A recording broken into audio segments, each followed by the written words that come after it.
you said something really good about children in your book. You know, how they grow up.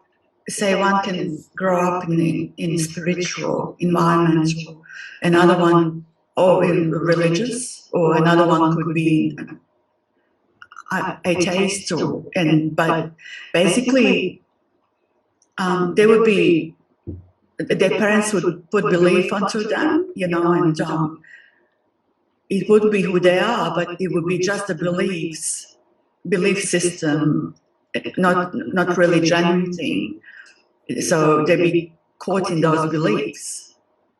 And you said this is not about freedom. I'm talking about freedom here, and that was really that.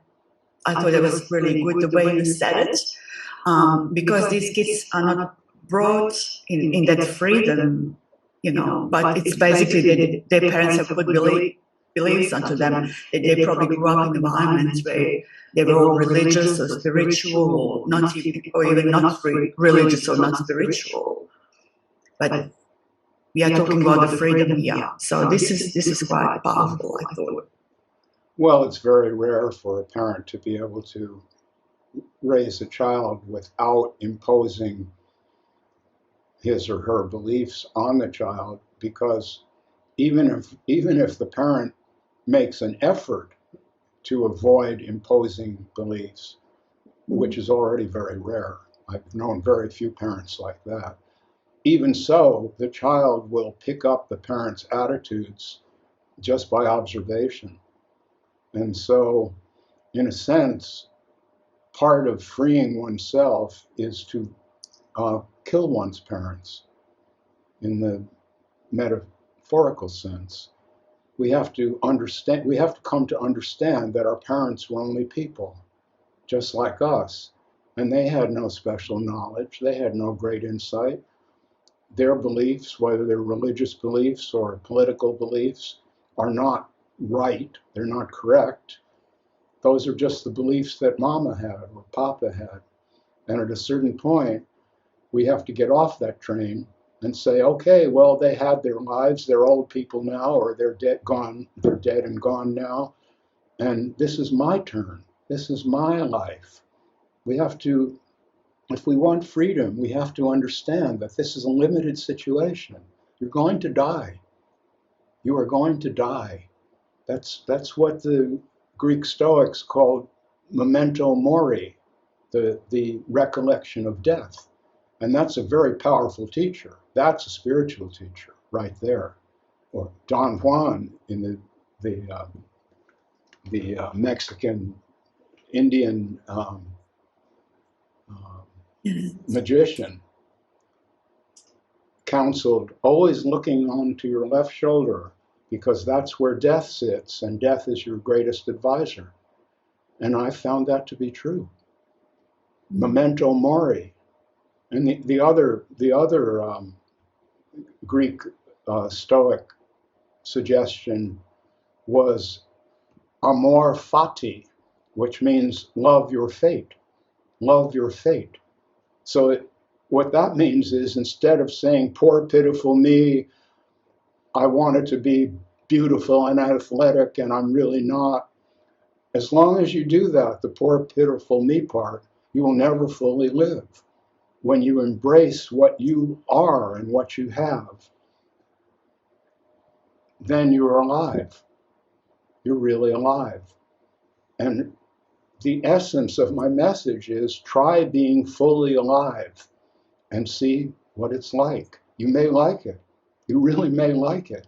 It may be hard at first to admit, I don't know anything. I'm really rather ignorant. This is true of all of us, the spiritual teachers included. They don't know anything. They don't know what any of this is any more than you do. And this is what U.G. Krishnamurti would say. Who are they? They don't know anything. I'm no expert on life. I'm just an older guy with a certain wisdom, and I was a psychotherapist. I learned a lot because I got to interview hundreds of people intimately and heard about their problems and their needs and desires. So that was a kind of education. But I have no inside information. No one does. We have to understand that these spiritual teachers may help you get over a certain confusion, but after you get over that confusion, you will still have to go on living, and you will still have to find yourself. No one can teach you who you are. No one can. And my objection to the, especially US spiritual teaching, is these people will sit there and tell you, all you are is pure consciousness. All you are is pure consciousness. Oh, really? And you know that how? You ask them, you know that how? Or in the non-duality thing, they'll say, it's one without a second. Really? You're standing outside of all this and looking at it? How did you get out there? So you know that how?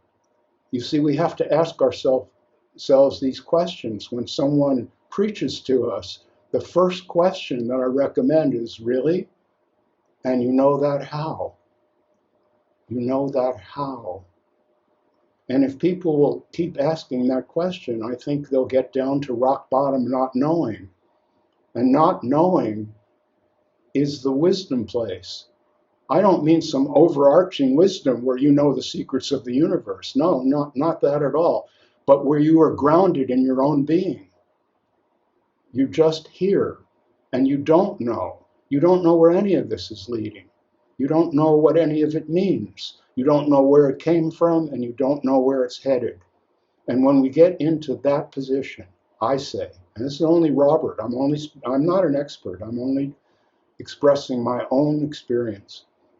When we get into that position of not knowing and fully embrace it and understand that I don't know and I'm never going to know the secrets of the universe and no one can teach them to me. When we get into that position, we are, I am saying, as free as we ever will be. Sabine. Yeah.